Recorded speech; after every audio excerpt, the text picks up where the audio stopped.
Hello and welcome to the channel. If you're new here, please subscribe. And to my current subscribers, I do appreciate it. I wasn't going to talk about this, but everyone on YouTube is talking about it.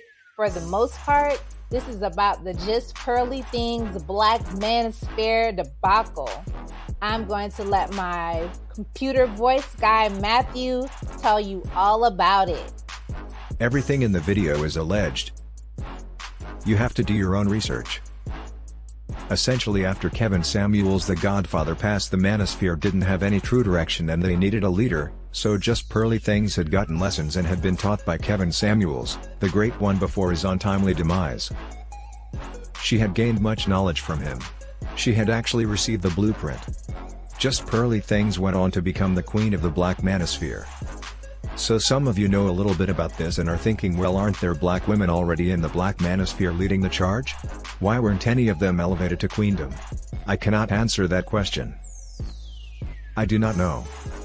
I'm not involved in any Black Manosphere dealings. I believe they have a strong disdain for black women. I just watched from the sideline as many others do. To continue on, everything was going great. Just Pearly Things is the queen of the Black Manosphere with over 1 million followers. She's running a great business alongside her African team, whom she refers to as her Africans. Africans that live in the UK. Fast forwarding, Just Pearly Things had done an interview with an alleged self-proclaimed neo-fascist named Nick Fuentes. In their conversation, they both stated that parts of the Holocaust and parts of slavery might have been embellished and that it may not have been that bad. Just Pearly Things felt that many slaves loved their slave owners and they didn't even want to leave the plantation. The slave masters were kind, honest people who were just running a business, and the slaves were well taken care of. So in came Sarah Garvey, an African who resides in the UK that has worked with Just Pearly Things many times, who felt like this was very extreme and disrespectful. He did not understand why Just Pearly Things would align herself with a racist. He talked about how she has many Africans from the UK working under contract who make very little money. Supposedly they only get 10 to 15% of whatever they earn from their channels. She provides them with a studio to work in, and she has recruiters who sign people up. The contracts are said to be for 3 years and she lets them know how many days and hours they would perform their duties. He also says Just Pearly Things, alongside her manager, who is also Candace Owens' manager, would allegedly throw parties where everyone is drunk, while the two of them stay sober and record them doing all types of things, such as the women all sucking on bananas to show how to give fellatio properly. She has a couple of people on her team that many people know, one of them being King Riches and the other being Andy Jenny.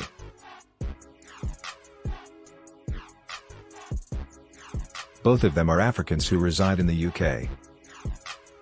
Both of them say they are perfectly fine with the contracts and they have no desire to own their own YouTube channel. Sarah Garvey stated that Just Pearly Things wanted him to work in a similar situation, but he declined because he knew his worth. He also stated that he taught her a lot of things, so essentially being in that sort of contract would be sending him backward. He also stated that he didn't feel like she respected him and thought of him as just one of her Africans, like she had referred to her employees under contract in the past. So since all of this happened, the Black Manosphere has been divided because some agree with Just Pearly Things and say she is giving everyone jobs, she is employing black men. So what is the problem?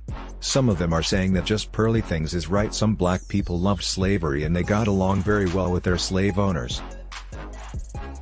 Some Black Manosphere individuals also say that Just Pearly Things is right when she says that some parts of slavery may have been embellished in order to make it seem more horrible than it actually was. Some Black Manosphere men say they will continue to support her and have been speaking out on her behalf. There are Black Manosphere members who are on the opposite end of the spectrum and they completely disagree, and are unaligning themselves with the Black Manosphere members who are on board. O'Shea Duke Jackson, the original leader of the Black Manosphere, has cut all ties with the Black Manosphere and says he is no longer a part of their group. I am going to play a little bit of the audio from the Just Pearly Things debacle I will play some of her allies and I will play some of her adversaries. So here we go. She just come up, and then I had to go and see about Sarah. All I want to know is why? Why, Sarah? Now, you're showing pictures. I was all right until you mentioned my name. And you're mentioning my name like I'm I'm under some kind of slave master. Let me explain to you, right? Because Pearl tells me everything. And let me explain to you. Have you seen my contract? Do you know whether I've got a contract or not? So when you're talking about Auntie Jenny, talk about what you know. Talk about what you've seen. Don't talk about what you don't know. Right? And I always tell Pearl, be careful about who's around you, because not everybody that says they're your friend are your friend. And she's stupid and naive, and she trusts people like how she trusts you. And look what you're going to do. What? Because she won't pay you a salary. Because she won't pay you a salary. How do you expect to make money when somebody else ain't making no money? Right? You can't tell me how many hours I do, because I come in here for about 4 hours a day. I come in here, I sit down, and I go home. That is it. What up? What's going on? Yeah, I'm not here to coddle to your feelings, man. I'm sitting here like, maybe I missed something.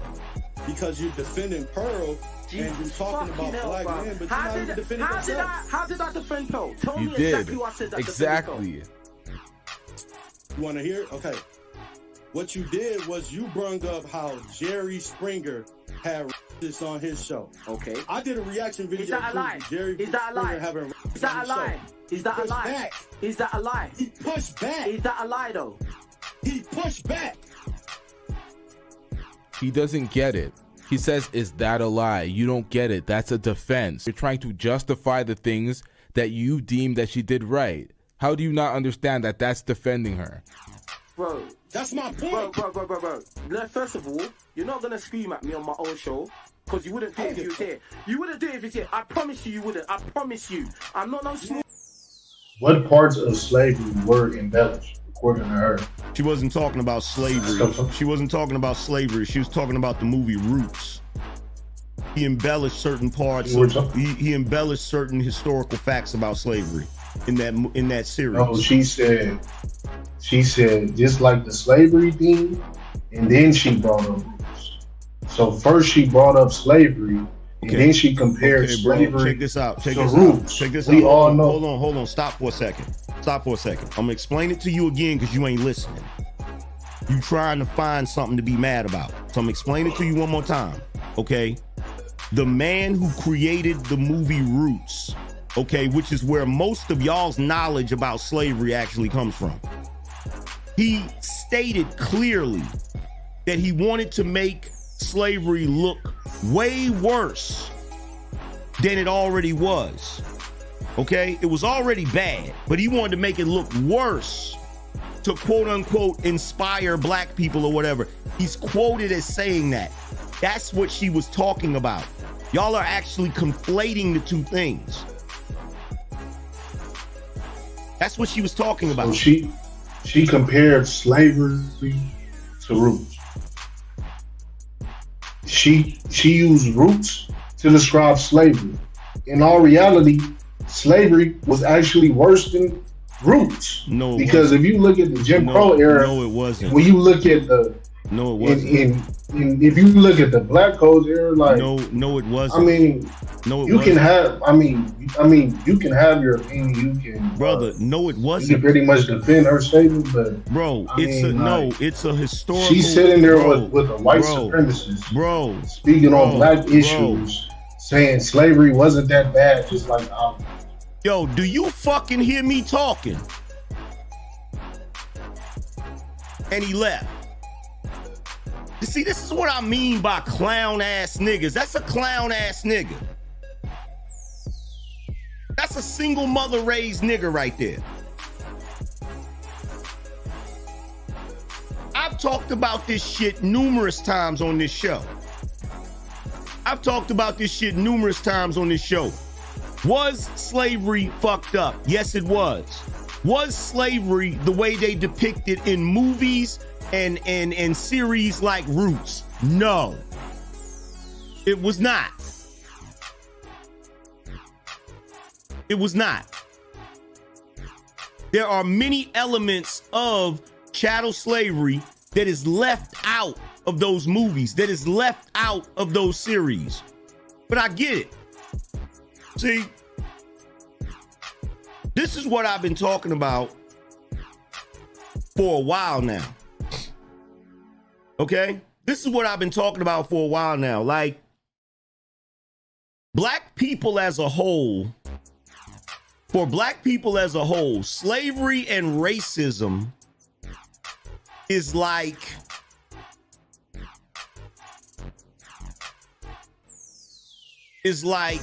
weave for black women, in the sense that you can't speak on it without these niggas being extra fucking butthurt and in their goddamn feelings. You cannot have an objective conversation with niggas about racism or fucking slavery. They lack the ability, the fucking ability to have a real conversation with you about it. I do not like it when people are divided, but that's just the world we live in. There's always going to be division everywhere we go. No one is always going to completely agree. Do I think that it is very harmful that we don't have any unity amongst our own people? Of course I do. I think it's ridiculous. I just keep moving positively. And thanks for watching. Like, comment, share, and subscribe. And I'll see you next time.